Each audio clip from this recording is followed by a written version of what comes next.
सध्या BJPन अशें म्हटलां की सगळ्या कॉन्स्टिट्युएंसीनी कामां सुरू केल्या पार्टीची, तर हेका लागून युतीक तुमची जे आसा पळय ते प्रॉब्लेम जावचो ना, म्हणजे धक्को बसचो ना, तेणी डिक्लेअर केला सगळे कडेन आमी उमेदवार दवरतले. इलेक्शनां 2 वर्सां आसा.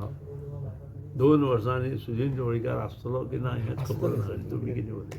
इतली वर्सां तुमी आसा तुमी आसतलेच. हांव आसतलोच. तुमी आसतले अशें गृहीत धरूनच जर सगळे चलता हांव तसो न्ही. हांव जितो उरला जाल्यार राजकारणांत आसतलो.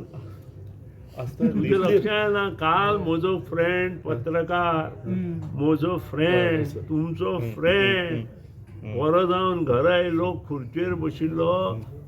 हांव आय कांट म्हणजे उलोवतना सुद्दां म्हाका त्रास जाता. खुर्चे वयल्यान टक्क करून सकयल पडलो आनी आमी कांयच करूं शकले ना. तुमचो फ्रेंड हेचेर आनी हांव चड डिस्कस करूं सत्य परिस्थिती तुमकां खबर आसा. कालची गोश्ट 24 तास जावना, सो आमी ताचेर उलोवले. करेक्ट सारको करून आयलो आपूण पालो रावता बंद जालें.